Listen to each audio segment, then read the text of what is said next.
Hello दोस्तों, आज जिनका मैं रिजल्ट दिखाने वाला हूँ उनको आप देख के भरोसा ही नहीं करोगे कि उन्होंने कुछ साल पहले हेयर ट्रांसप्लांट करवाया था। उन्होंने पैच यूज किया था, फिर उनका हेयर ट्रांसप्लांट हुआ और हेयर ट्रांसप्लांट थोड़ा बहुत नहीं, 4000 प्लस ग्राफ्ट लगे थे। और उनको हेयर ट्रांसप्लांट जब रिजल्ट आया तो उनका रिजल्ट देख के मैं खुद चौंक गया था। किनकी बात कर रहा हूँ पता है आपको? आइए मिलाता हूँ उनसे और उनकी पूरी डिटेल और आपके सवालों के जवाब उनसे सुनते हैं कि उन्होंने इतने सालों में क्या मेंटेन किया, क्या मेंटेन नहीं किया। और करीबन 3 साल से ऊपर हो गए उनके हेयर ट्रांसप्लांट को। उनका रिजल्ट क्या कंडीशन अभी, कितना खर्च हेयर ट्रांसप्लांट के बाद लगा, पहले लगा, पूरे सवालात आज के वीडियो में पूछने वाले हैं। तो चलिए मिलाता हूँ उन भाइयों।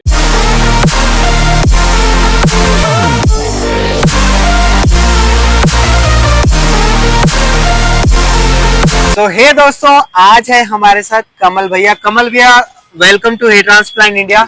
आपका फिर से स्वागत है। आज कमल भैया हमारे साथ तीसरी बार चौथी बार जुड़े हुए हैं और बहुत सारे सवाल है जो आपके भी है और मेरे मन में भी है, वो हम पूछने वाले हैं। सबसे पहले आपको मैं बता दूं कि कमल भैया बहुत अच्छे इंसान है, क्योंकि जब भी हमने इनको बुलाया कि सर आपका वीडियो बनाना है, भैया आपका वीडियो बनाना है, तो वो एक ही बार में रेडी हो जाते हैं और आप लोगों तक अपने रिजल्ट दिखाने आ जाते हैं। तो मेरे बहुत सारे सवाल हैं कमल भैया आपसे, और मैं चाहूंगा कि आज अपनी पूरी जर्नी आप हमारे भाइयों तक रखें। कमल भैया, सबसे पहले मैं ये पूछना चाहूंगा कि कितने साल हो गए आपके हेयर ट्रांसप्लांट को? वही समथिंग 3.5 साल के आसपास। 3.5 साल के आसपास। 3.5 साल हो गए दोस्तों कमल भैया के हेयर ट्रांसप्लांट को। कमल भैया, इन 3.5 सालों में आपने क्या खर्च किए हैं अपने बालों के ऊपर ट्रांसप्लांट के बाद? कुछ खर्च नहीं किया। कुछ भी खर्च नहीं किया? कुछ भी नहीं। जैसे मार्केट में आजकल बहुत सारे तेल बिक रहे हैं कि भैया ये तेल लगाओ तो बाल झड़ना रुक जाते हैं, या ऐसा करो तो ये करना हो जाता है। और खास करके ट्रांसप्लांट के बाद मिनोक्सिडिल पे ज्यादा जोर दिया जाता है कि आप मिनोक्सिडिल यूज करो और अपने बालों को बचाओ। कुछ भी यूज नहीं किया। मतलब कुछ भी? कुछ भी नहीं। इसका मतलब आप मेंटेनेंस के नाम से जीरो पैसा खर्च किया। दूसरा सबसे बड़ा सवाल है कि जो हमारे भाइयों का होता है कि हेयर ट्रांसप्लांट के बाद क्या बाल गिरते हैं? जी हाँ दोस्तों, आज हमारे ऐसा साथ तो नहीं ये गिरते हैं, संदीप बस भाई ये है कि अब जो बाल इनका नहीं ये लगे हुए 20 वो तो डेज यानी कि झड़ेंगे। 20 जाहिर दिन सी हुए बात है। हैं मतलब आपके कहने का मतलब जो एग्जिस्टिंग बाल आप है, देख सकते हैं बेबी जो हेयर्स ट्रांसप्लांट कराए या वो फिर तो अभी हम तक इसे कैसे शेडिंग फेज टिके हुए बोलते हैं। हैं। अभी इनका ये बाकी शेडिंग तो अब फेज की यहाँ तरफ वहाँ जा तो चुका झड़ है लेता है। और कॉमन ऊपर रहता है। तक कॉमन आप हो देख तो एक दो सकते बाल हैं। टूटना तो है। And ji. डोनर भी आप देख सकते हैं कि जो बहुत ही आपके हील हो चुका ट्रांसप्लांटेड है बाल है उनकी और कोई मजबूती वैसी प्रॉब्लम की कोई वैसी दिक्कत बनी नहीं है। है। सेम है जैसी करवाई थी।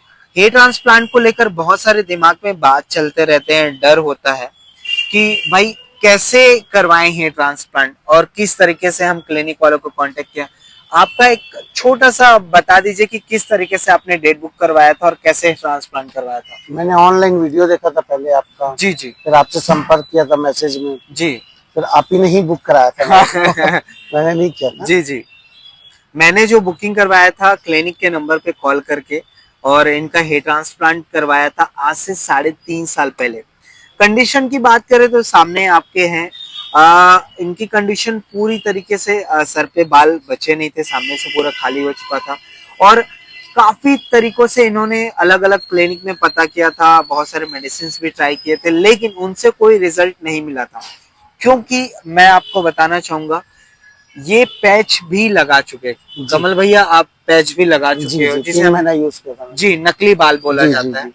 उन नकली बाल को लेकर बहुत सारे दिमाग में चलता है कि भाई क्यों ट्रांसप्लांट करवाएं, ट्रांसप्लांट में ऐसा होता है वैसा होता है, पैच लगा लेते हैं। तो पैच लगा के आपको कैसा लगा था? बहुत घिन आता था अपने हाथ में। बहुत अटपटा घिन आता था। जी जी क्योंकि न साफ कर पाओगे उसको अच्छे से, जी। न कुछ, और मेंटेनेंस तो उसका भी बहुत ज्यादा है। बहुत ज्यादा, महीनों महीनों। जी। हर महीने कितने खर्चा आ जाते होंगे? वही 1000 रुपए के समथिंग, 500-600 वो लेते हैं, 500-600 अदर कस्टमर। वो मेंटेनेंस रहता है, लगता ही है। मतलब फिर से पैच को निकाल के साफ करके फिर से लगाते थे। और जो आपका पैच का खर्चा था वो क्या खर्च लगा 10,000, 10-10,500 10 10,500 हजार रुपए आपके पैच का खर्चा है, और नकली बाल है, साथ ही साथ वो हर महीने का मेंटेनेंस है। ये सारी दिक्कतें आपको नकली बालों पर किए जाते हैं।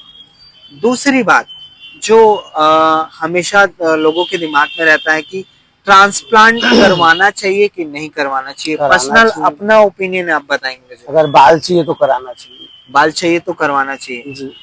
हेयर ट्रांसप्लांट को लेके बहुत सारे दिमाग में ये भी डाउट रहता है कि हेयर ट्रांसप्लांट के बाद बीमारियां होती है या फिर कोई बीमारी, दिक्कत आती है। कोई बीमारी नहीं, कोई दिक्कतें नहीं, आपके सामने बैठा हूँ। आप मेरे सामने और बैठे कुछ हैं। ऐसी प्रॉब्लम आती तो मैं तो आपको बताता ना कि जी जी, ऐसी प्रॉब्लम ऑफ आ रही कोर्स है। आप बताते, और हमारे भाइयों को भी आप एक बार बताइए कि आप इन 3.5 सालों में आपको बालों की वजह से कोई दिक्कतें आई हुई तो। कोई परेशानी नहीं, बालों की नहीं, वैसे भी कोई परेशानी नहीं आई है। वैसे भी कोई परेशानी नहीं है और जी बालों जी। की वजह से भी परेशानी नहीं है।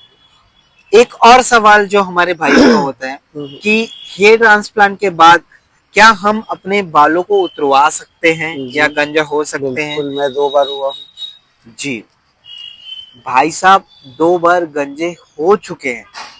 इनका मैं शॉर्ट्स डाला हुआ हूँ अपने चैनल पे। मैं सिर्फ इतना कहना चाहता हूँ कि हेयर ट्रांसप्लांट को लेकर दिमाग में जितने डाउट्स रहते हैं, जैसे आपको मैं बताया कि हेयर ट्रांसप्लांट के बाद कोई बीमारियां नहीं होती है, हेयर ट्रांसप्लांट के बाद कोई मेंटेनेंस करने की जरूरत नहीं होती है। बाशर्ते एक चीज मैं बताना चाहूंगा, हेयर ट्रांसप्लांट के बाद मेंटेनेंस करने की जरूरत इसलिए नहीं होती अगर आपका हेयर ट्रांसप्लांट अच्छा होता है।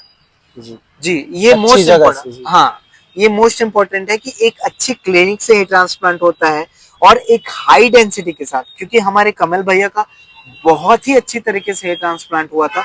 और कमल भैया क्या आपको ग्राफ्ट लगे थे उस समय? वही 4500 प्लस ग्राफ थे। 4500 प्लस ग्राफ्ट लगे थे उस समय। इन्होंने पैच भी यूज किया था, उसके बावजूद इनके अच्छे अच्छे ग्राफ्ट निकाल के इनका परमानेंट हमने सोल्यूशन दिया है। और ये गंजे भी हो चुके हैं 2-3 बार। इनका जो रिजल्ट है अभी तक बरकरार है, अभी तक कोई गिरना या कोई हेयर फॉल नहीं हो रहा है। क्यों? क्योंकि एक अच्छा हेयर ट्रांसप्लांट करवाया था। अगर आप गंजेपन को फेस कर रहे हैं तो मैं आपको बोलना चाहूंगा कि आप हेयर ट्रांसप्लांट करवा के अपने लाइफ को चेंज कर सकते हैं। बाकी इतना ही जो सवालात थे कमल भाई से पूछने थे वो मैंने पूछ लिए। बाकी आपके मन में जो डाउट्स होगा, जो मन में आपके बातें चल रहे होंगे, आप हमें कमेंट करके पूछ सकते हैं। हालांकि बहुत सारे आपके सवालात होते हैं वो आप डायरेक्ट क्लिनिक से भी पूछ सकते हैं। क्लिनिक नंबर आपको स्क्रीन पे दिख रहा होगा। और एक फाइनली मैं जो आपका सवाल था वो मैं पूछ लेता हूँ, खर्च के बारे में। जो खर्च के बारे में डाउटफुल रहते हैं बहुत लोग, जी कितने बार खर्च करना पड़ता है हेयर ट्रांसप्लांट में? एक बार बस। एक बार बस। आपको उस समय मतलब 3-3.5 साल पहले कितने रुपए पर ग्राफ्ट में हेयर ट्रांसप्लांट करके दिया मैंने था? 15 रुपए के हिसाब से कराया था। उस समय आपने 15 15 रुपए पर ग्राफ्ट के रुपए हिसाब से जी जी। करवाया था। और टोटल खर्च क्या आया था और आपका? उस 800 ऐसे कुछ लिए थे, और 70-72 हजार मान के चलो। 70-72 हजार रुपए के आसपास इनको खर्च लगा था। उसके बाद आपने कभी क्लिनिक विजिट किया होगा या फिर नहीं, क्लिनिक गए होंगे? कॉल आई थी वहां से जी 1-2 बार इमेज मांगने के लिए। जी जी। बाकी ऐसा तो मैं कभी गया नहीं।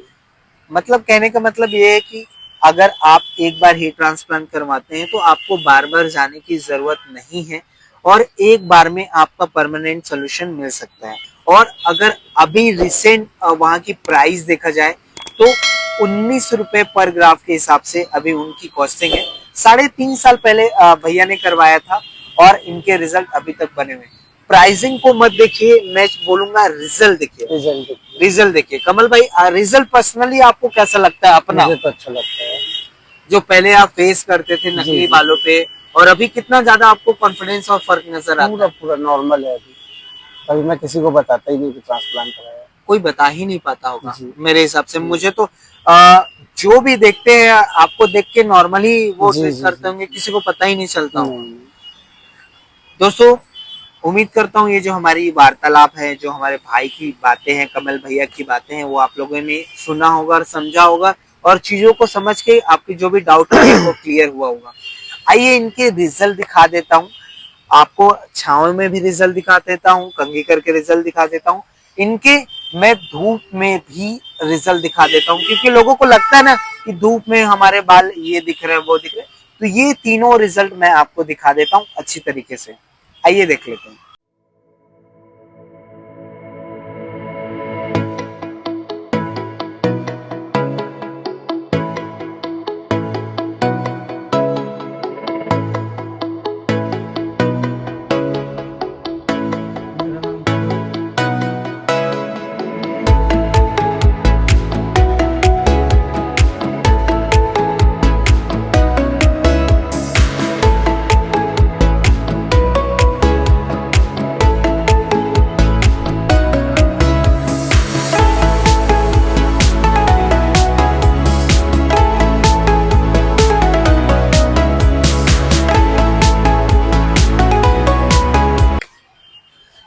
सो दोस्तों फाइनली आपने रिजल्ट देख लिया और उम्मीद करता हूँ कि ये जो रिजल्ट देख के आपको भी पसंद आया होगा। 3.5 साल का 3.5 इयर्स का रिजल्ट है। मुझे पर्सनली बहुत पसंद आया है और हमारे कमल भाई साहब मेरे भाई हैं या फिर मेरे सिटी के हैं बोल के मैं प्रमोशन नहीं करता हूँ, बोलता नहीं, जो सच्चाई है वो आपके साथ रखता हूँ। और कमल भैया जाते जाते आप कुछ बोलना चाहेंगे? बस यही कहना चाहूंगा कि जिसको भी कराना है जी अच्छे से कराइए जी, और एक बार कराइए, एक बार करवाइए, जी। डाउट में मत रहिए और हेयर हाँ। ट्रांसप्लांट करवा के अपनी लाइफ चेंज कीजिए। जी।